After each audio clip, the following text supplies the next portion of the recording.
Sabe aquela busca incessante pelo relacionamento perfeito? A gente vê nos filmes, nas redes sociais, e acaba criando uma expectativa que, na maioria das vezes, só leva à frustração. Mas e se a gente estivesse procurando no lugar errado? A chave talvez seja justamente redefinir o que se está buscando. E essa frase aqui, ela muda o jogo, na verdade. Ela nos convida a deixar de lado essa ideia maluca de perfeição para abraçar algo muito mais real, mais autêntico. O objetivo não é ser impecável, mas sim construir algo verdadeiro, que funcione de verdade para as duas pessoas ali.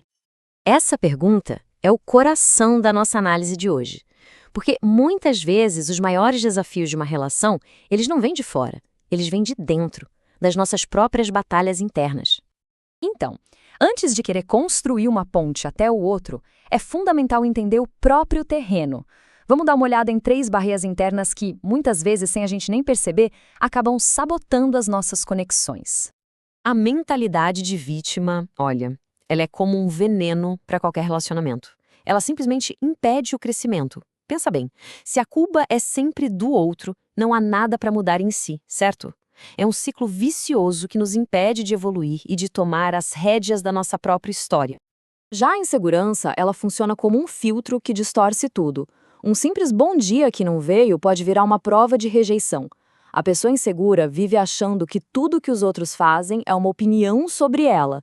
Isso cria um ciclo terrível de desconfiança e de conclusões que não têm nada a ver com a realidade. Agora, essa ideia aqui é fascinante. O medo como uma fé negativa. Enquanto a fé, a positiva, nos empurra para frente, o medo nos paralisa. E o pior, ele atrai exatamente aquilo que a gente mais teme.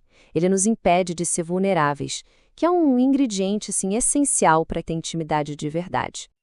Ok, então, já vimos os obstáculos. E agora? Como é que se constrói algo novo? A resposta é: primeiro é preciso desconstruir. É como uma reforma, sabe? Antes de levantar paredes novas, a gente tem que limpar o terreno e tirar as estruturas velhas que não servem mais. O nosso mundo interior é literalmente a planta baixa dos nossos relacionamentos. Tudo que a gente constrói do lado de fora é um reflexo do que já existe aqui dentro. E essa estrutura interna toda, ela é sustentada pelas nossas crenças. E aqui está o pulo do gato. Olha só a diferença. De um lado, as crenças limitantes, essas da esquerda, que nos prendem, nos levam para a autossabotagem. Do outro lado, as crenças fortalecedoras, que nos dão poder, que promovem confiança, otimismo. A grande virada acontece quando a gente escolhe conscientemente quais crenças alimentar. Essa analogia é brilhante. Pensa nisso. O elogio é um anzol que a gente engole. A crítica, uma lança que vem de fora. O que isso quer dizer? Que a verdadeira força não está em ficar buscando aprovação externa. O poder de verdade está em construir uma autoimagem tão sólida, mas tão sólida, que nem o anzol do elogio, nem a lança da crítica consigam te perfurar. Então, para amarrar essa parte, a transformação real vem quando se assume a responsabilidade pela própria vida e se entende que o nosso valor não depende de nada externo. É um trabalho interno, claro, mas é a única fundação que aguenta o tranco para qualquer construção que a gente queira fazer do lado de fora. Beleza! Com a fundação interna mais firme, agora sim a gente pode começar a construir a ponte entre duas pessoas. Vamos ver algumas ferramentas bem práticas para criar uma conexão autêntica. 70% é o número de impacto, né?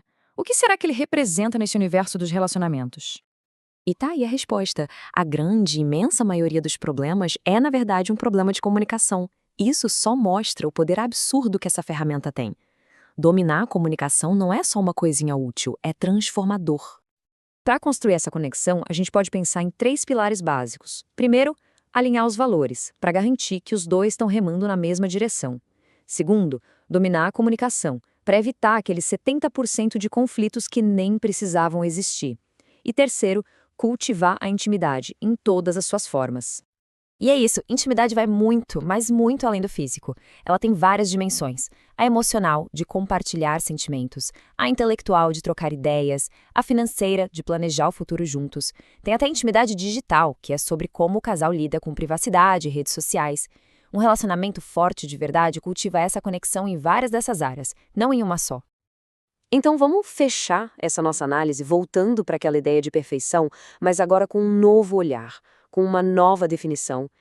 Essa busca pelo relacionamento de conto de fadas, sem nenhuma falha, é uma armadilha. A beleza de uma relação está justamente na sua história única, nos desafios que foram superados, nas imperfeições que ensinam tanto.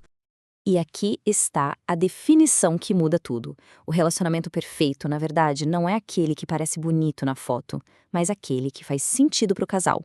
É um relacionamento autêntico, focado no crescimento dos dois e que é construído a 4 mãos, com as ferramentas e os valores únicos daquelas 2 pessoas. No fim das contas, é isso. A medida do sucesso de um relacionamento não está numa lista de requisitos externos, está numa sensação interna. Essa combinação de entusiasmo e de paz, de vibração e de descanso. E fica aqui essa reflexão final. Em vez de ficar correndo atrás da perfeição, qual passo autêntico pode ser dado hoje? A jornada para um relacionamento genuíno não começa com um salto gigante, mas com pequenas ações no dia a dia. Talvez seja identificar uma crença limitante, praticar ouvir de verdade ou só agradecer um gesto. A transformação começa agora.